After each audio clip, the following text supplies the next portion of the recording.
شروع کرتی ہوں اللہ کے نام سے جو بڑا مہربان نہایت رحم کرنے والا ہے۔ طوفان گزر جانے کے بعد جب کشتی جودی پہاڑ پر رکی تو اس میں سے 80 افراد اترے۔ اس بارے میں حضرت عبداللہ بن عباس سے روایت ہے کہ طوفان نوح گزرنے کے بعد 80 افراد کشتی سے اترے، انہوں نے اور ان کی اولاد نے زمین کو نئے سرے سے آباد کیا۔ وہی لوگ طوفان کے بعد اس دنیا کے باشندے تھے۔ حضرت امام ابن عساکر رحمۃ اللہ علیہ اپنی کتاب تاریخ دمشق لا بن عساکر میں لکھتے ہیں کہ حضرت آدم علیہ السلام کے دنیا میں تشریف لانے سے لے کر اب تک 9288 سال گزر چکے ہیں، اور حضرت نوح علیہ السلام اور حضرت موسیٰ علیہ السلام کا درمیانی وقفہ 1907 سال ہے۔ حضرت آدم اور حضرت نوح کے درمیان 1142 سال کا فرق ہے، یعنی حضرت آدم کی وفات کے تقریباً 1420 سال بعد طوفان نوح کا عذاب دنیا پر واقع ہوا۔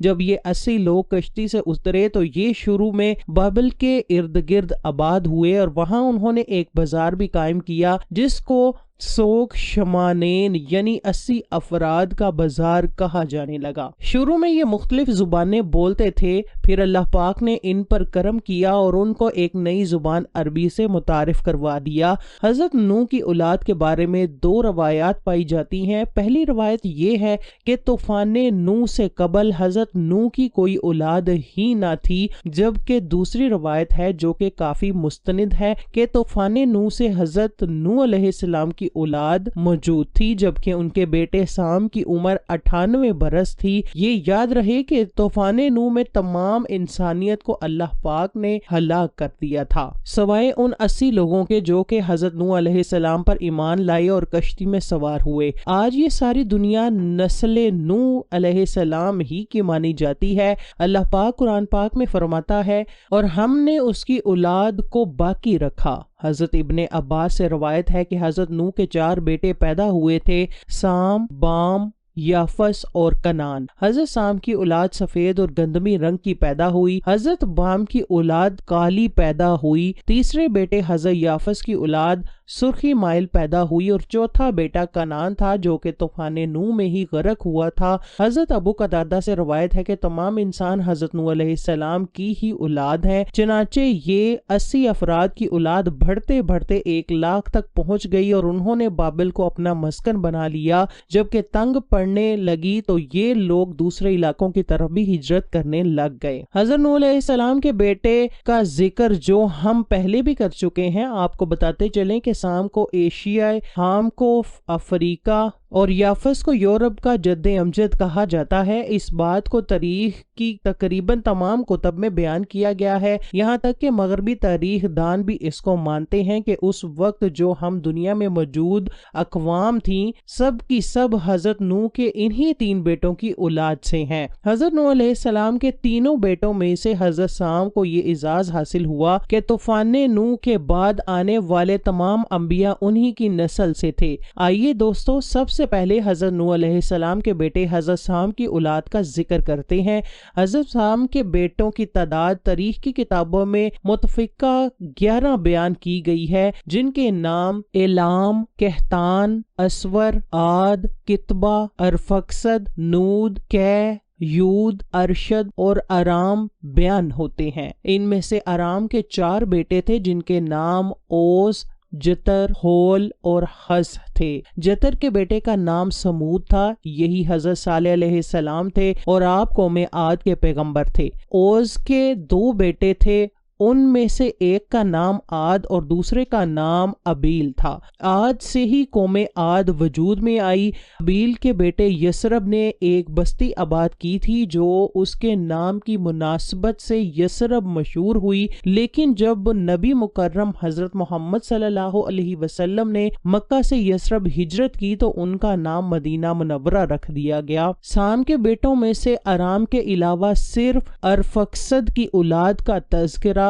تواریخ میں موجود ہے۔ ارفکسد کے 2 بیٹے شالخ اور کیمورس تھے۔ کیمورس فارس کا جد امجد بنا۔ کیمورس کے 6 بیٹے عراق، فارس، سیامک، شام، تور اور دمغان اپنے اپنے علاقوں اور ان کی نسلوں کے مورث سے اعلیٰ کہلائے۔ ان میں سے سیامک کے بیٹے ہوشنگ کو فارس کے بادشاہوں کا جد امجد کہا جاتا ہے۔ اسی طرح ارفکسد کا جو دوسرا بیٹا تھا شالخ، اس کا صرف ایک بیٹا تھا جس کا نام عابر تھا۔ تاریخ دانوں نے انہی عابر کو حضرت ہود علیہ السلام بھی لکھا ہے۔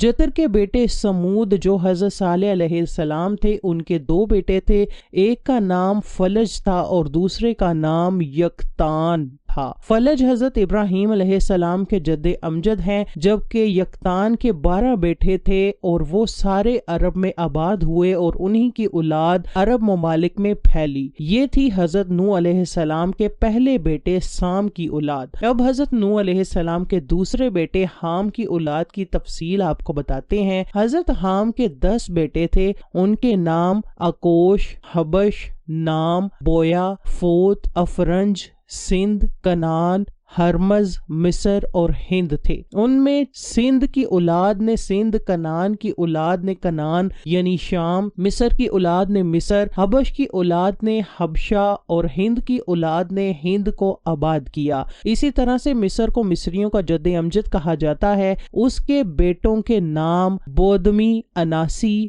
لیامی، نفوسی، فتروسی، کسلوجی اور کفتوری بیان کیے گئے ہیں۔ حام کا ایک بیٹا ہند جس کو ہندوستان کا جد امجد کہا جاتا ہے، اس کے 4 بیٹے تھے جن کے نام یورب، دکن، نہروال اور بنگ تھے۔ بنگ بنگالیوں کا اور یورب مشرقی ہندوستان کی دوسری قوموں کا جد امجد تھا، لیکن دکن اور اس کے 3 بیٹے دکن کی مختلف قوموں کے مورث سے اعلیٰ کہلائے۔